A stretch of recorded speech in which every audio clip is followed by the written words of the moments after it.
On PC and mobiles, I will show you in a few moments how to join Software Engineer Discord server.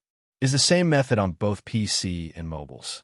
For this, we will open a browser on your PC or mobile, can be whichever. In my case, I will use Microsoft Edge. Now click on the URL bar and type this URL to be able to join this Discord server.